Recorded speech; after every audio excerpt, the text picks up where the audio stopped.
ከተረጅነት ወደ ምርታማነት በመሸጋገር የምግብ ሉዓላዊነትን ለማረጋገጥ ተለዋዋጭ የአየር ጠባይን የሚቋቋም የግብርና ዘዴ ማዳበር ያስፈልጋል አሉ የወላይታ ዞን ዋና አስተዳዳሪ ረዳት ፕሮፌሰር ሳሙኤል ተሰማ። የግብርናውን ክፍለ ኢኮኖሚ ማዘመን ላይ አበክረን ከሰራን አርሶ አደሩን ከረሃብ በመታደግ ሀገሪቱንም ከእርዳታ ጥገኝነት ማላቀቅ እንችላለን ያሉት ደግሞ የወላይታ ዞን ግብርና መምሪያ ኃላፊ ዶክተር ዘማች ሶርሳ ናቸው። በአየር ንብረት መዛባት የማይበገር ግብርናን በመፍጠር የመኸር አዝመራን እውን እናደርጋለን በሚል መሪ ቃል ዞናዊ የመኸር እርሻ ንቅናቄ መድረክ ተካሂዷል። የግብርናው ክፍለ ኢኮኖሚ ለሀገሪቱ ምጣኔ ሀብትና ለምግብ ዋስትና መረጋገጥም ቀዳሚውን ስፍራ የሚይዝ ሆኖ ሳለ ዓለምን እያሰጋ ያለው ተለዋዋጭ የአየር ጸባይ ደግሞ በዘርፉ ጥላውን እያጠላበት ይገኛል።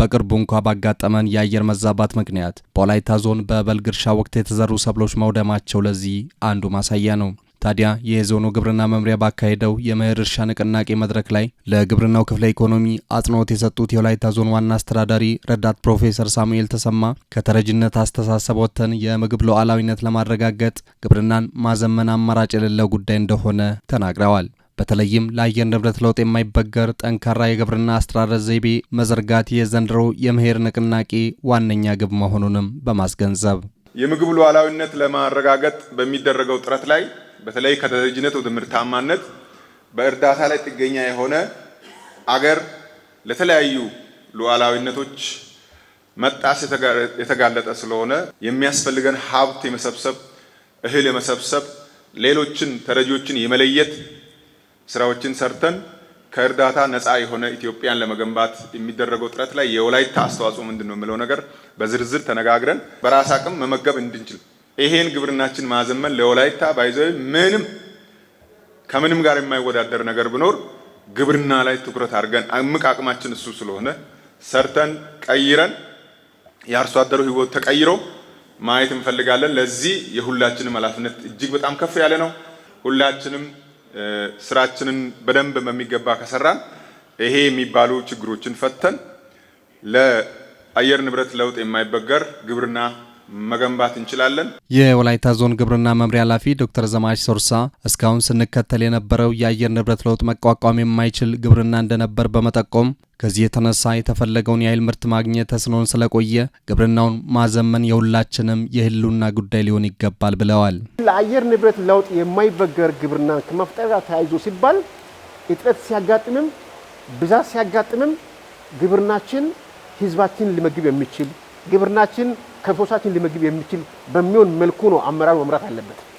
በዚህ መልኩ ቃኝተን በዚህ መልኩ ዋጅተን ለወደፊት ካለደን በስተቀር ግብርናችን ለረጅም ጊዜ በተፈጥሮ በአየር ንብረት ለውጥ የተጋለጠ ሆኖ የምንጠብቀው ምርት እያገኘን ያልመጣንበት ስለሆነ የምንጠብቀው ምርት በተወሰነ መልኩ ጉዳት ቢደርስም ቢሆን እያገኘን አርሶ አደሮቻችን ወይ የኛን ህዝብ ከመመገብ አንፃር ልዩ ትኩረት ማድረግ ያለበት ጉዳይ ነው እየተመካከረ ያለ ነው። በበልግ እርሻ ወቅት የደረሰውን ኪሳራ ያለማንም ድካም በመኸር ወቅት በማካካስ የአርሶ አደሩን ኑሮ ለማሻሻል ለዘርፉ የሚያስፈልጉ ማዳበሪያና ምርጥ ዘር የመሳሰሉ ግብዓቶችን በጊዜ የማቅረቡ ስራ ሊጠናከር እንደሚገባም ተመላክቷል። በልግ ላይ እንደዚህ ገጥሞናል ብለን መኸር ላይ መተኛት ስለሌለብን ያንን በሚያካክስ መንገድ የተለያዩ አማራጭ የእርሻ ሰብሎችን በማምረት ማካካስ በምንችልበት ንቅናቄ ፈጥረን ካልመራን በስተቀር ይሄ ግብርናችን አደጋ ላይ እየወደቀበት ሁኔታ ነው ያለው። ከግብዓት ጋር ተያይዞ ያለው የማዳበሪያ ዕዳ ባለፈው ክልል ላይ የነበራችሁ ሰዎች ታውቃላችሁ። የተገመገምንበትን ቶን በርካታ ሚሊየንስ የሚቆጠር ገንዘብ ማዳበሪያ ዕዳ አለ በዞናችን ማለት ነው። አሁን እጅ በእጅ ነው ሽያጩ። እጅ በእጅ የተሸጠችው ቀጥታ ወደ ባንክ መግባት አለበት። በምንም አይነት መንገድ በዕዳ ልንገመገም አይገባም። ይሄ ዞናችንን አይመጥንም፣ ወረዳችሁን አይመጥንም፣ ከተማ አስተዳደራችሁን አይመጥንም። የ2018-19 የመኸር እቅዳችን ወደ 137,000 ሄክታር ነው ያቀድነው። ከዚህ 137,000 ሄክታር የምንጠብቀው 19 ሚሊዮን 500,000 ኩንታል እናገኛለን ብለን የምንጠብቀው። የትላንትናው ደግሞ በበልግ ወቅት የጠፋውን ጉዳት ከመካስ አንጻር አመራሩም ታች ያለው የግብርና ቤተሰቦቹም በቁጭት ቴክኖሎጂን በማቅረብ አርሶ አደሩ ተገቢውን ግንዛቤ እንዲወስድ በማድረግ በልዩ ስምሪት ይሄን እየመሩ ከሄዱ የምንጠብቀው ምርት እንደምናገኝ የምንጠብቀው። የፊታችን መኸር እርሻ ወቅት ንቅናቄ መድረክም ባለፉት ጊዜያት ያጋጠሙን ችግሮችን ለመቅረፍና ክፍተቶችን ለመሙላትም ምቹ አጋጣሚ ፈጥረዋል ሲሉ የመድረኩ ተሳታፊዎች አክለዋል። እንደኛ ወረዳ ባስጠናነው ጥናት መሰረት ከተመረተው ምርት 46% አካባቢው ወድሟል በበልግ። ስለዚህ ያንን በሚያካክስ መንገድ ነው ዘንድሮ የመኸር ስራ የምንሰራው። ምርጥ ዘርን በጊዜ በማቅረብ ማዳበሪያን በጊዜ በማቅረብ አርሶ አደሩ የግብርና ኤክስቴንሽን ሳይንሱን ተከትሎ ድጋፍ ያደረግን ያለ ነው። በአስቸኳይ መድረስ የሚችሉ የአዝርት የስራ ስር ሰብሎችን ቅድሚያ በመስጠት አርሶ አደሩ እንዳይራብ ምርቱ ቶሎ እንዲደርስ የማድረግ ስራ እየሰራን ያለ ነው። በ2018 19 አሁን የመኸር ወቅት ላይ በመኸር ወቅት ላይ እኛ ወደ ከ8000 በላይ ሄክታር አቅደናል ማሳ ለመሸፈን።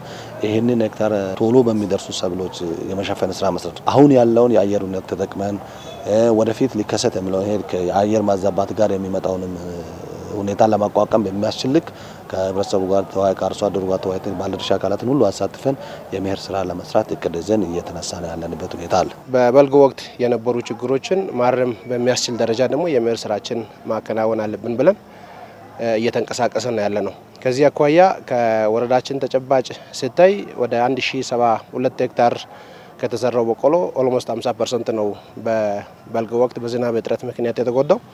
ስለዚህ ማሳውን በመኸር ወቅት ሽፍት በማድረግ በተለይ እነኚህ ቶሎ ሊደርሱ የሚችሉ ሰብሎችን አርሶ አደሩ እንዲዘራ እንዲተክል በማድረግ መሄድ እንዳለብን ታስቦ እየተሰራ ነው ያለው። በበልግ እርሻ ወቅት የገጠሙ ፈተናዎችን በጽናት አልፈን በመኸሩ የተሻለ ምርት አግኝተን አርሶ አደሩን ከስጋት ለማላቀቅ ሁሉም ባለድርሻ አካላትና ማህበረሰቡን በጋራ ሊረባረብ ይገባል።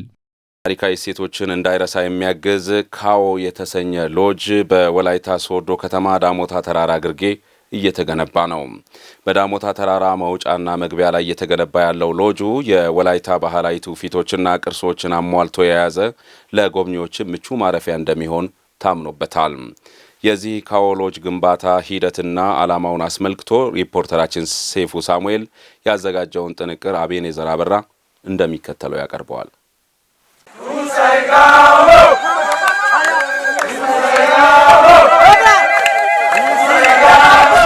በወላይታ ሕዝብ ዘንድ አብሮነት፣ መረዳዳት፣ በአንድነት መቆምና በጋራ የመስራት ባህል እጅግ የጎለበቱ ማህበራዊ እሴቶች ናቸው። በተለይም ባህላዊ ቤት ሲሰራና የቤቱ ዋልታ የሆነው ምሰሶ ሲቆም የሚደረገው የአካባቢው ማህበረሰብ ርብርብ በአንድ ልብ ሆኖ በአንድነት መስራት የዚህ ድንቅ እሴትና ህብረት ኃይል መሆኑን ዋነኛ ማሳያ ነው ሲሉ በስፍራው የተገኙት ተናግረዋል።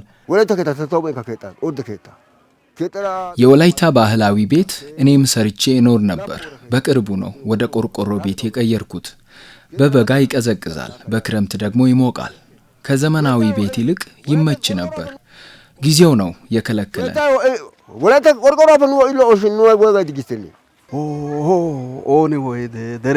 ቤቱ ሲሰራ በዜማ ታጅቦ ነው። ኦኒ ወይዴ ደሬ ወይዴ እየተባለ በደቦ ይዘፈናል። ይህ አንድነት ኃይል ነው የሚል ትርጉም አለው።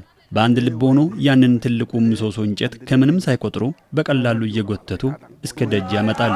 ከደረሱ በኋላም ባለቤቱ ለቤቱ እንግዳ ነው እያሉ ያዜማሉ።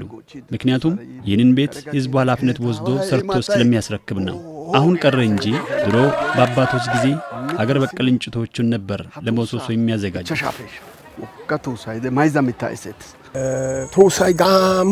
ምሰሶ ትልቅ ነው፣ ከሁሉ የተመረጠ አንበሳ ነው እያሉ እያዜሙ ያመጣሉ።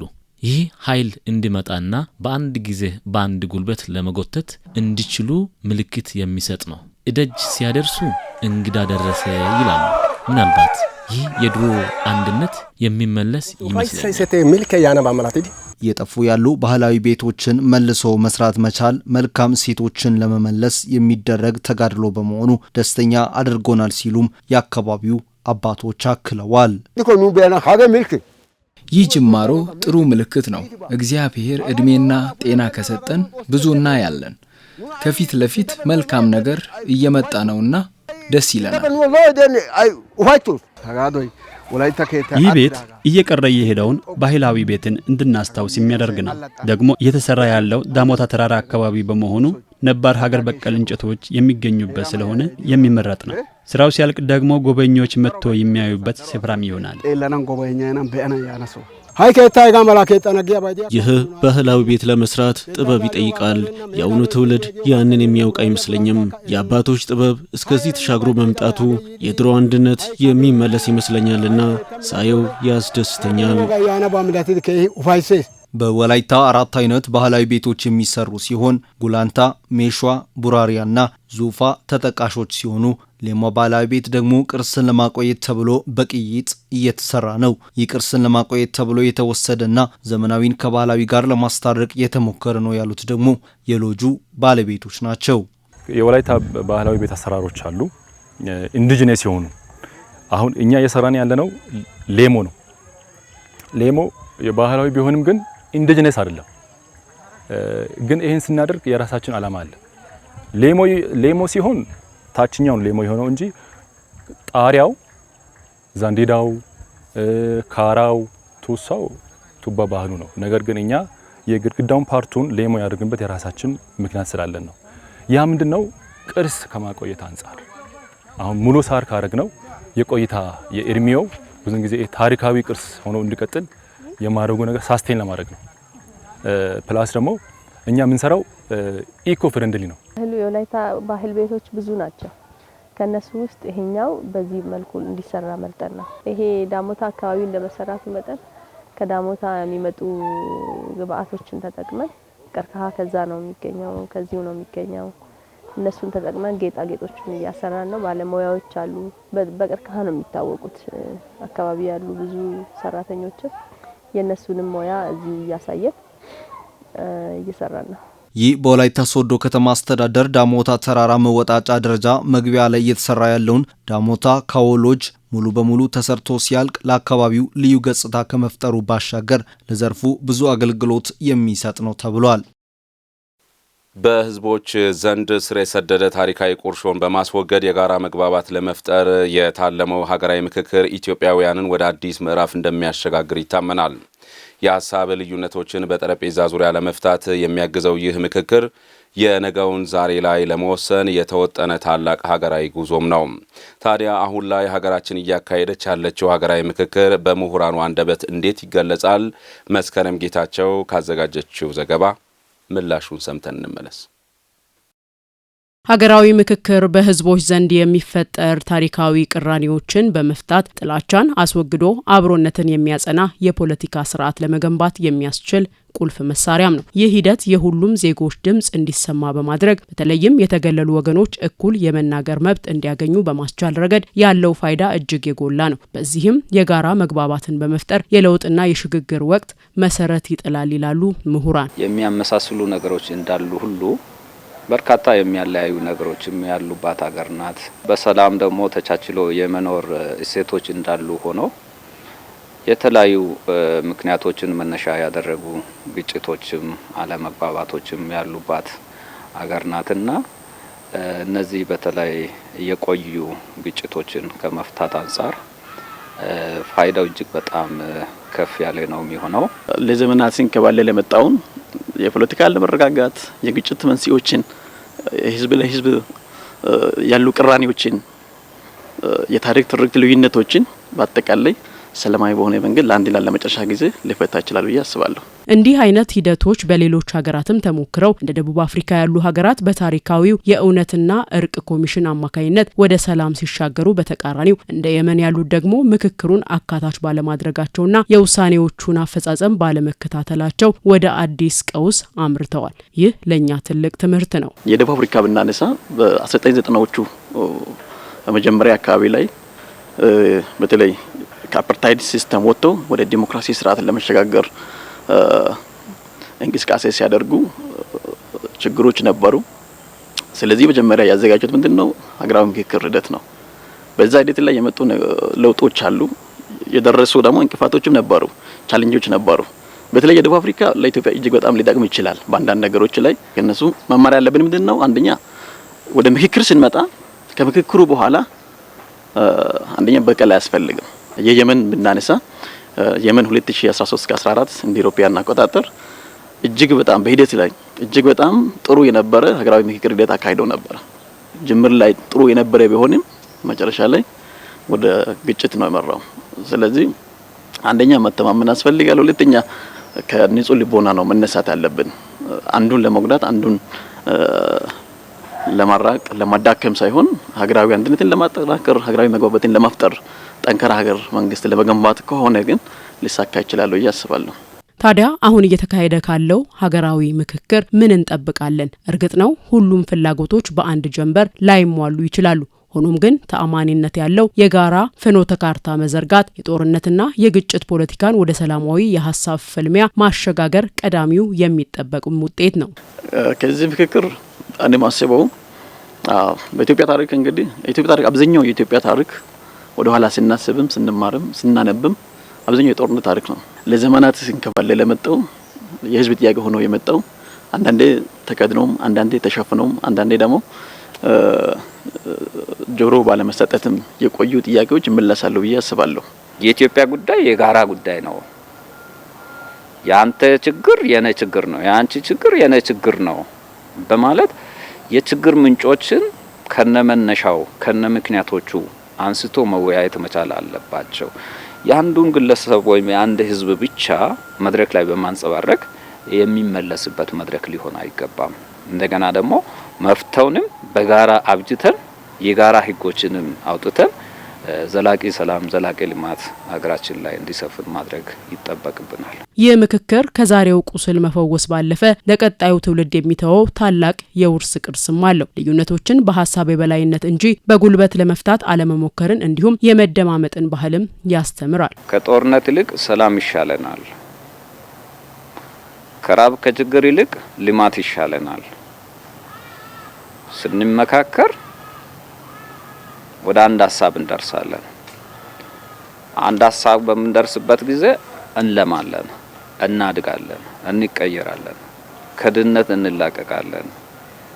ጦርነትን አማራጭ ማድረግ የለብንም። ይህን መልእክት ነው ለቀጣይ ትውልድም የሚሰጠው ነገር ማለት ነው። በዚህ ምክክር ሂደት ውጤት ካመጣን፣ ሰላም ካመጣን፣ ልማት ካመጣን የህዝቡንም ጥያቄ እያነሱ ያሉ የፖለቲካ ፓርቲዎችን በትጥቅ ትግል ያሉትንም ሌሎችንም የሚያስደስት ነገር ካመጣንና ግጭቱን ማቆም ከቻልን ዲሞክራሲ መገንባት ከቻልን የሰው መብት ማስከበር ከቻልን ቀጣይ ትውልድ ከኛ መማር የሚችለው ይሄንን ነው የሚማረው። በቃ በንግግር ግጭት መፍታት እንደሚቻል፣ በንግግር ሀገር መገንባት እንደሚቻል፣ በንግግር ልዩነቶችን ማጥበብ እንደሚቻል ከኛ ይማራል። ሀገራዊ ምክክር የአንድ ወገን አሸናፊነት የሚታወጅበት መድረክ አይደለም። ይልቁንም ሀገር የምታሸንፍበት ሁሉም ወገን ወደ መሀል የሚመጣበት እንጂ። ይህንን እድል በአግባቡ መጠቀም የሁላችንም ታሪካዊ ኃላፊነት ነው።